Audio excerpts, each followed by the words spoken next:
Channel के सभी दर्शकों को नमस्कार, जय श्री कृष्णा, प्रणाम। पत्नी ने कितना खर्चा किया?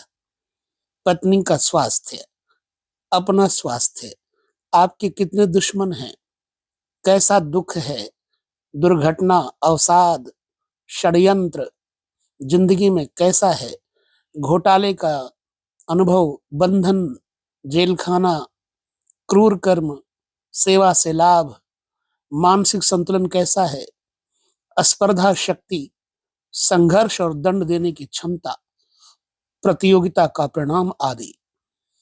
विद्वानों ने इसे मनुष्य जाति से संबंधित 6 रूपों शत्रु बताए हैं। 6: काम, क्रोध, लोभ, मोह, अहंकार और ईर्ष्या का भाव।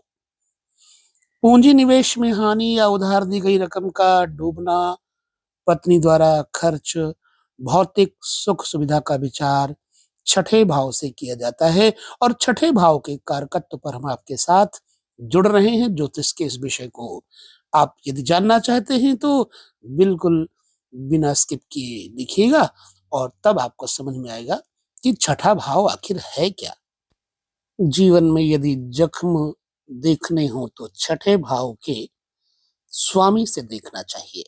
व्रण कहते हैं उसे, जख्म, छाले, फोड़े, फुंसी इत्यादि।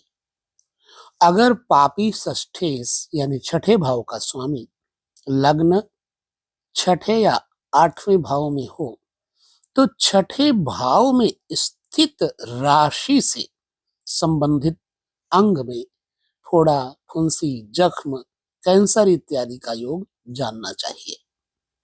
नंबर 2, षष्ठेश के साथ जिस भावेश की युति हो उससे संबंधित को भी अंग में भी व्रण होता है। मान लीजिए षष्ठेश बुध और चतुर्थेश मंगल यदि कहीं पर बैठे हों तो यहाँ पर मां के पक्ष को जख्म होता है। दरअसल छठा भाव मेन रूप से शत्रु पक्ष को भी दर्शाता है, रोग को भी दर्शाता है और ऋण को भी दर्शाता है। अब जैसे सप्तम भाव से षष्ठेश यानी व्ययेश सप्तम एकादश या द्वितीय भाव में पाप युक्त अथवा पाप दृष्ट हो तो एकादश भाव में स्थित राशि से संबंधित अंग में पत्नी को व्रण हो सकता है। यदि व्रण कारक षष्ठेश सूर्य हो तो सिर में, चंद्रमा अगर है षष्ठेश तो मुख में या गले में, मंगल या बुध अगर षष्ठेश है तो पेट में, गुरु है तो नाक पर, शुक्र यदि षष्ठेश है तो आंखों पर, शनि है तो पैरों में, राहु या केतु है तो कोख, पेट में घाव होता है, ये अल्सर की तरह हो जाता है। ठीक है। नंबर 5, मुख रोग। यदि लग्नेश मंगल या बुध की राशि में कहीं भी बैठे तथा बुध से दृष्ट भी हो तो जातक को मुख में रोग होता है। अब यहां षष्ठेश से ही कुष्ठ रोग के बारे में भी आप जानकारी ले सकते हैं। मंगल या बुध लग्नेश होकर चंद्रमा तथा राहु से युक्त हो एवं शनि उसको देख रहा हो तो जातक को कुष्ठ रोग होता है। बड़ा मूल्यवान विषय है रोग को लेकर के। शत्रु क्षेत्री या नीचस्थ चंद्रमा लग्न में राहु के साथ हो तो जातक को सफेद दाग का रोग होता है।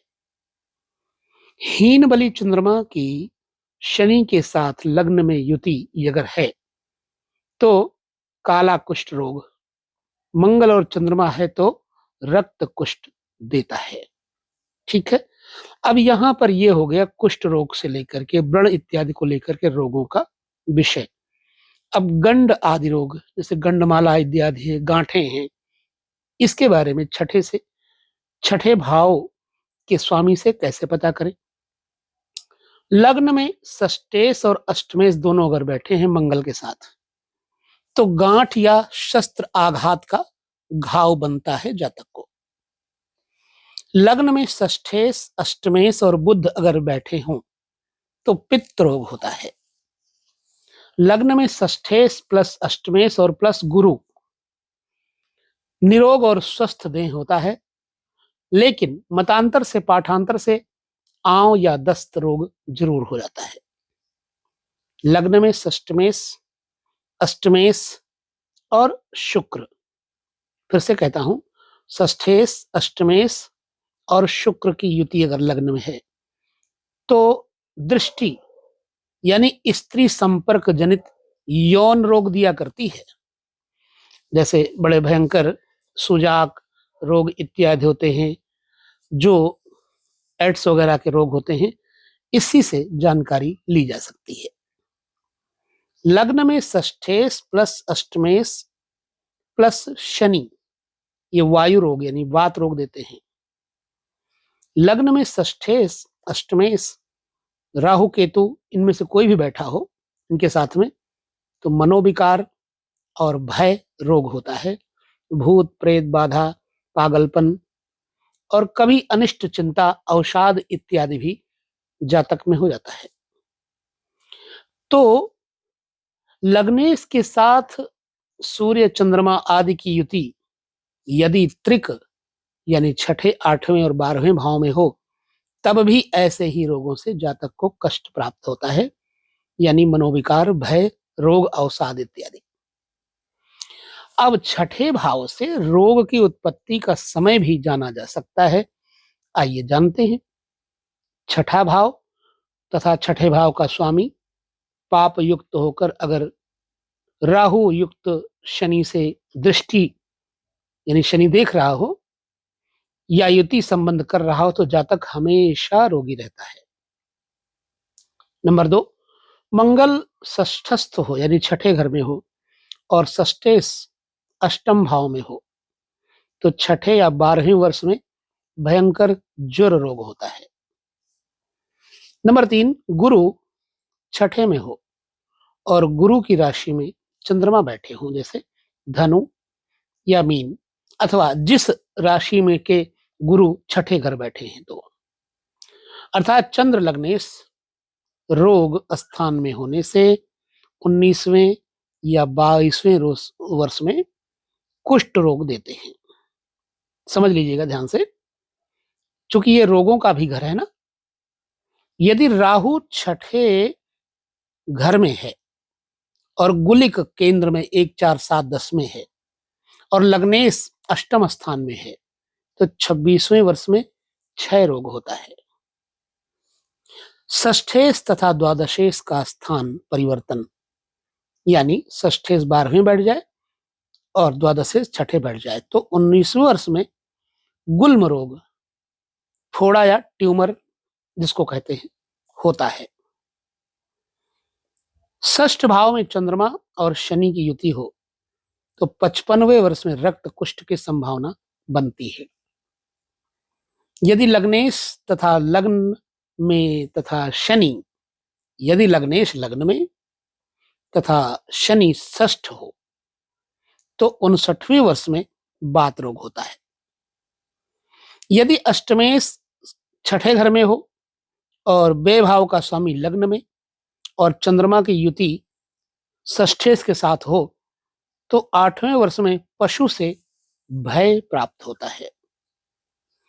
त्रिक भाव में स्थित राहु छठे, 8वें, 12वें त्रिक भाव हैं तथा राहु से अष्टम में अगर शनि है तो दूसरे वर्ष में अग्नि भय तथा तीसरे वर्ष में पक्षियों से पीड़ा होती है।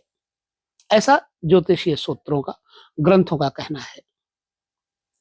सूर्य से 12वें भाव में चंद्रमा हो तथा सूर्य छठे या अष्टम भाव में हो तो 5वें, 9वें वर्ष में जल से भय होता है। अष्टम भाव में शनि तथा सप्तम भाव में मंगल होने पर 10वें या 30वें वर्ष में फोड़े पुंसी से कष्ट होता है। ये रहे रोगों के विचार। अब शत्रु का विचार भी छठे भाव से किया जाता है। यदि लाभेश यानी आमदनी का स्वामी तथा षष्ठेश का स्थान परिवर्तन हो, लाभेश छठे में हो और षष्ठेश लाभ भाव में हो, तो 31वें वर्ष में शत्रु के कारण धन नष्ट होता है। यदि पंचमेश छठे घर में हो और षष्ठेश की युति गुरु के साथ हो तथा बेस लग्न में हो, तो अपना पुत्र ही जातक का शत्रु हो जाता है। यदि छठे भाव में लग्नेश प्लस षष्ठेश हो और इकट्ठे ही बैठे हों, तो 19वें वर्ष में कुत्ते द्वारा काटने का भय होता है। ठीक है, लग्नेश और षष्ठेश की युति हो तो छठे भाव में। अब विविध योगों के बारे में भी यहां से थोड़ा जान लेते हैं। छठे भाव में शनि या राहु की स्थिति शत्रु को पराजित करके यश और समृद्धि पाने की शक्ति प्राप्त होती है। छठे भाव में सूर्य मंगल की युति दुर्घटना देती है। जल तत्व राशि में ऐसी युति जल से भय, अगर अग्नि तत्व में है तो अग्नि से, बिजली या विस्फोट दुर्घटना देती है। ठीक है, सूर्य मंगल अगर छठे बैठे तो। भू तत्व राशि में यदि ऐसी बात है तो वाहन दुर्घटना से होती है। वायु राशि के छठे भाव में सूर्य मंगल की युति अगर है तो आंधी, तूफान या विमान दुर्घटना से कष्ट देती है। ठीक है, छठे भाव मुकदमे का कारक भी है। यदि षष्ठेश प्लस सप्तमेश की युति हो, सातवें घर का स्वामी और छठे घर का स्वामी एक जगह बैठा हो, तो ससुराल पत्नी या साझीदार से कानूनी विवाद उत्पन्न होता है। ठीक है, षष्ठेश प्लस चतुर्थेश की युति क्या करती है? भूमि या आवास संबंधी विवाद मुकदमेबाजी देती है। षष्ठेश प्लस अष्टमेश की युति पैतृक संपदा के लिए कानूनी विवाद कानून से होता है। षष्ठेश प्लस नवमेश, नवम भाव का स्वामी छठे भाव का स्वामी अगर कहीं युति कर रहा है तो विदेश व्यापार या विदेश के विवाद से परेशानी आती है। अच्छा, षष्ठेश अगर द्वादश भाव में बैठा हो तो जातक ऋण, रोग और शत्रु भय से मुक्ति प्राप्त करता है। षष्ठेश तथा बेस का राशि परिवर्तन यानी छठा घर का स्वामी 12वें बैठा हो, 12वें घर का स्वामी छठे बैठा हो, तो जातक ऋण लेकर सुखी और संपन्न जीवन जीता है, याद रखिएगा। यदि षष्ठेश, अष्टमेश अथवा बेस छठे भाव में हो तो हर्ष योग बनता है। ऐसा जातक बलशाली, धन वैभव संपन्न तथा शत्रु पर विजय पाने वाला, मित्रों तथा पुत्रों की ओर से सुखी, भाग्यशाली व प्रतिष्ठित व्यक्ति होता है। एक और चीज देखना है, लग्न से तीसरे, छठे, 11वें भाव का राहु शुभ दृष्टि होने पर सभी अरिष्टों को शीघ्र नष्ट कर देता है, ये ध्यान रखना। जैसे वायु रुई के ढेर को उड़ाकर नष्ट कर दिया करती है, ऐसे ही षष्ठेश, अष्टमेश अथवा बेस छठे भाव में स्थित होने पर हर्ष योग बनता है। ऐसा जातक स्वास्थ्य से लाभ प्राप्त करता है, सुखी रहता है, धनवान, भाग्यशाली तथा मित्र और संतान का उत्तम सुख प्राप्त करता है और पाप कर्म कभी नहीं करता तथा शत्रुओं के प्रति भी शिष्ट और धर्म संगत व्यवहार करता है। ध्यान से समझ लीजिएगा, षष्ठेश, अष्टमेश अथवा बेस अगर छठे भाव में स्थित है तो यह हर्ष योग बनता है। तो हमें आशा है कि आपको इस शत्रु, रोग, ऋण वाले घर छठे भाव के कारकत्व का वीडियो आपको जो हमने दिया वह आपकी समझ में आया होगा। अगर आपको अच्छा लगा वीडियो और कुछ प्रमाण आपके सामने ऐसे मिलते हैं तो हमें कमेंट करके जरूर बताइएगा।